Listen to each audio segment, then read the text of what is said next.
नमस्कार, मैं हरीश कुमार। स्वागत है आपका स्टडी भूगोल में। आज हम भौगोलिक चिंतन का इतिहास प्रश्नोत्तरी पार्ट 2 करेंगे। पहले पार्ट में हमने यूनानी भूगोलवेताओं से संबंधित प्रश्नों को हल किया था। इस भाग में हम रोमन, अंधयुग, भारतीय और अरब भूगोलवेताओं से संबंधित प्रश्नों को करेंगे। तो आइए शुरू करते हैं। प्रश्न संख्या 11। निम्न यूनानी भूगोलवेताओं का कौन सा क्रम कालक्रम के अनुसार सही है? ऑप्शन है होमर, हिकेटियस, एनेक्जिमेंडर, पाइथियस, पोसिडोनियस। बी है हिकेटियस, थेल्स, होमर, पोसिडोनियस, पाइथियस।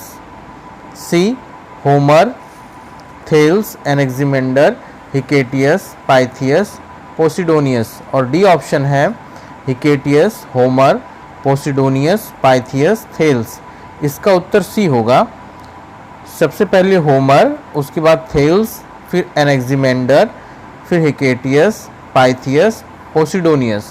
अगर हम यूनानी भूगोलवेताओं का कालक्रम देखें तो सबसे पहले होमर हैं, फिर एनेक्जिमेंडर, हिकेटियस, हेरोडोटस, फिर सिकंदर, इरेटास्थेनीज, हिप्पार्कस, पाइथियस और अंत में है पोसिडोनियस।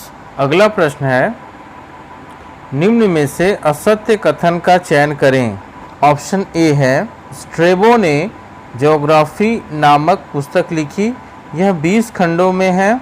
ऑप्शन बी स्ट्रेबो ने पृथ्वी को कुल 5 जलवायु कटिबंधों में विभक्त किया।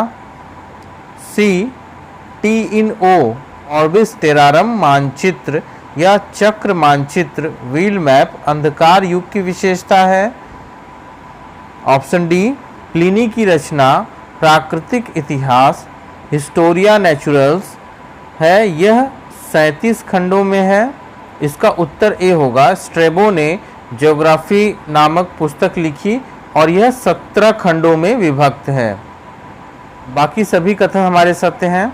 अगला प्रश्न देखते हैं। टालमी की प्रसिद्ध रचनाओं को इंगित करने के लिए सही कूट का चयन करें। ग्रहीय परिकल्पना, एमालेमा, अल्मागेस्ट, जियोग्राफिया सिंटैक्सिस, भूगोल की रूपरेखा, ये सभी टालमी की रचनाएं हैं, इसलिए हमारा उत्तर डी सही होगा, उपरोक्त सभी। अगला प्रश्न, टालमी के संबंध में असत्य कथन का चयन करें। 4 ऑप्शन है हमारे पास। पहला है गंगा की खाड़ी, बंगाल की खाड़ी को मानचित्र पर सबसे पहले टालमी ने अंकित किया, ये सही है। टालमी का विश्व मानचित्र गाल प्रक्षेप पे बना हुआ था, ये गलत है। टालमी का विश्व मानचित्र रूपांतरित शंक्वाकार प्रक्षेप पे बना था।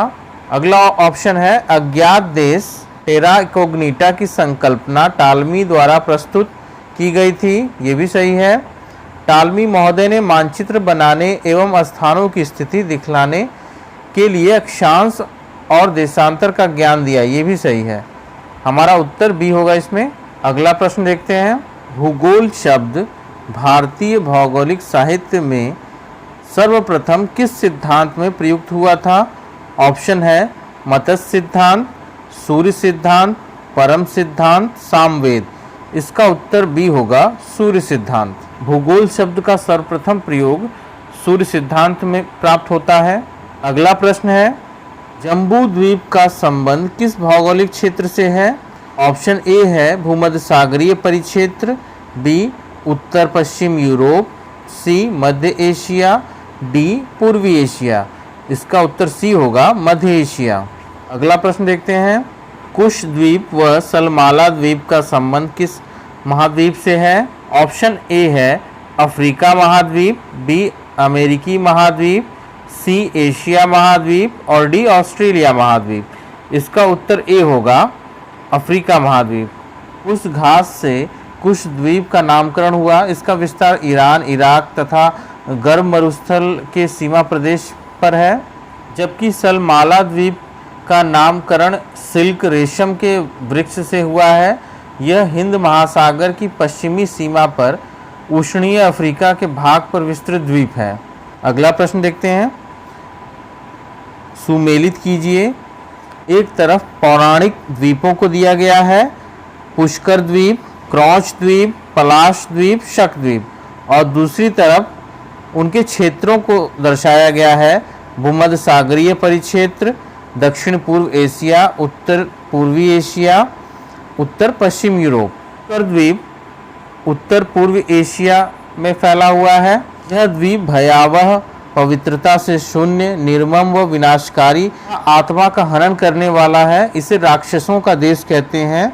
यह द्वीप कमल पुष्पों की झीलों से घिरा होने के कारण पुष्कर कहलाता है। यह द्वीप पूर्वी व उत्तर पूर्वी साइबेरिया तक जा पहुंचा है, जहां अनेक झीलें हैं।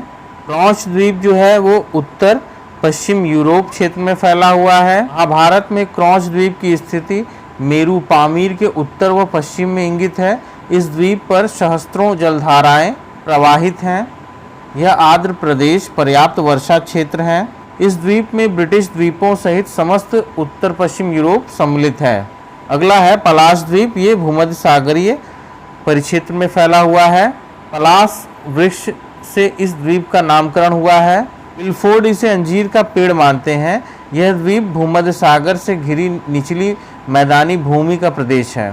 लास्ट इसमें शक द्वीप जो दक्षिण पूर्व एशिया में फैला हुआ है। इसका विस्तार जम्बू द्वीप के उत्तर पूर्व में विस्तृत पट्टी के द्वीपीय क्षेत्र में हुआ है। यहाँ Myanmar, Burma, Thailand, Vietnam, Malaysia, Indonesia और दक्षिणी पूर्वी एशिया के पूर्वी द्वीप समूह इसके भाग थे। यहाँ उष्ण आर्द्र जलवायु में घने सदाबहार वनों का विस्तार हुआ है। अगला प्रश्न है, किस अरब भूगोलवेता ने टालमी के भौगोलिक ग्रंथ अल्मागेस्ट का अरबी भाषा में अनुवाद किया? ऑप्शन ए है खलीफा अल मामून, बी अल खारिज़मी, सी अल बतानी और डी है इब्न हाकल। इसका उत्तर ए होगा खलीफा अल मामून। इन्होंने टालमी के भौगोलिक ग्रंथ अल्मागेस्ट का अरबी भाषा में अनुवाद किया था। प्रश्न देखते हैं, निम्न में से असत्य जोड़े का चयन करें। एक तरफ भूगोलवेताओं के नाम है और दूसरी तरफ उनकी रचनाओं का। अल खारिज़मी, सिंध हिंद, ये सही है। Ibn Hawqal, a book of routes and realms, ये भी सही है। अल बरूनी, किताब अल हिंद, ये भी सही है। इब्न खालदून, हिंद के करिश्मे, ये गलत है। इस तरह हमारा उत्तर डी होगा। हिंद के करिश्मे रहमूर मुंजी की पुस्तक है। अगला प्रश्न देखते हैं, किताबुल अशकाल जो विश्व की प्रथम जलवायु मानचित्रावली मानी जाती है, किस अरब भूगोलवेता द्वारा रचित है? अल बल्खी, अल फरघनी, अल मसूदी, अल बेरूनी। इसका उत्तर ए होगा अल बल्खी। अगला प्रश्न है, निम्न रचनाओं को कूटबद्ध कीजिए जिनकी रचना अल मसूदी द्वारा की गई थी। किताब मुराज अल दहाब स्वर्णिम चारागाह, किताब अखबार अल जमा, ये 30 खंडों में थी, ये भी अल मसूदी की रचना है। किताब अल तनब वल इशरक, ये भी अल मसूदी की रचना है। किताब अल औसात, ये भी अल मसूदी की रचना है। मार्ग और देश, नक्षत्रों का आंदोलन, ये 2 किताबें नहीं हैं। इस प्रकार हमारा उत्तर 1, 2, 3, 4 होगा। उसके लिए मनोरंजन जो विश्व भ्रमण की इच्छा रखता है नामक पुस्तक की रचना की। ऑप्शन है अल इदरीसी, इब्न खालदून, रहमूर मुंजी, अल बल्खी। इसका उत्तर ए होगा अल इदरीसी। अगला प्रश्न है, इब्न बतूता के संबंध में सत्य कथन का चयन करें। पहला कथन है, इब्न बतूता मोहम्मद बिन तुगलक के दरबार में रहा और सुल्तान ने उसे चीन में अपना राजदूत नियुक्त किया। ये सही है। कुल मिलाकर उसने 25 वर्षों और 75,000 मील से अधिक की यात्रा की थी। ये भी सही है।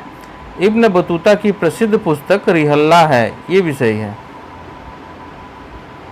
इस प्रकार हमारा उत्तर डी होगा उपरोक्त सभी। नेक्स्ट, सुमेलित कीजिए।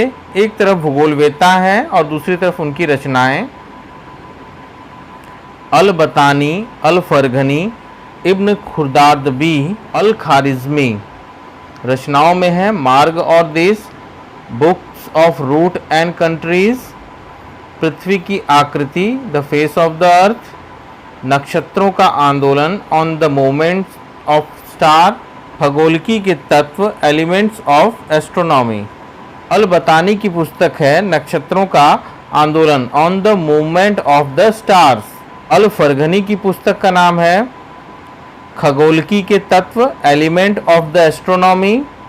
इब्न खुर्दादबी की रचना है मार्ग और देश, books of route and countries. Al Khwarizmi की रचना है पृथ्वी की आकृति, the face of the earth. अगला प्रश्न है, प्रथम पर्यावरण निश्चयवादी किस अरब भूगोलवेता को माना जाता है? ऑप्शन है ए अल इदरीसी, बी इब्न खालदून, सी अल बेरूनी, डी रहमूर मुंजी। इसका उत्तर बी होगा इब्न खालदून। अथर अल बखिया, किताब अल जमाहीर, किताब अल सैयदना किस अरब भूगोलवेता की रचनाएं हैं? ऑप्शन है अल बेरूनी, अल इदरीसी, अल फरगनी, इब्न खालदून। इसका उत्तर ए होगा अल बेरूनी। अगला प्रश्न देखते हैं, निम्न रोमन भूगोलवेताओं का कौन सा क्रम कालक्रम के अनुसार सही है? ऑप्शन ए है प्लिनी, स्ट्रेबो, पाम्पोनियस मेला, टालमी। बी है स्ट्रेबो, पाम्पोनियस मेला, प्लिनी, टालमी। सी है टालमी, प्लिनी, पाम्पोनियस मेला, स्ट्रेबो। और डी ऑप्शन है पाम्पोनियस मेला, प्लिनी, टालमी, स्ट्रेबो। इसका उत्तर बी होगा सबसे पहले स्ट्रेबो, फिर पाम्पोनियस मेला, फिर प्लिनी और अंत में टालमी। अरब भूगोल का पिता, इसमें ऑप्शन है ए इब्न हाकल, बी इब्न सीना, सी अल मसूदी, डी अल बरूनी। इसका उत्तर बी होगा इब्न सीना। अगला प्रश्न देखते हैं, निम्न अरब भूगोलवेताओं का कौन सा क्रम कालक्रम के अनुसार सही है? ऑप्शन है इब्न हाकल, अल मसूदी, अल बेरूनी, इब्न बतूता, इब्न खालदून। अगला ऑप्शन है अल बेरूनी, अल मसूदी, इब्न हाकल, इब्न बतूता, इब्न खालदून। सी है इब्न हाकल, इब्न बतूता, इब्न खालदून, अल बेरूनी, अल मसूदी। और डी है इब्न हाकल, अल बेरूनी, अल मसूदी, इब्न खालदून, इब्न बतूता। इसमें ए ऑप्शन हमारा सही रहेगा। सबसे पहले इब्न हाकल, फिर अल मसूदी, फिर अल बेरूनी, फिर इब्न बतूता और लास्ट में है इब्न खालदून। मिलते हैं अगली वीडियो में। धन्यवाद।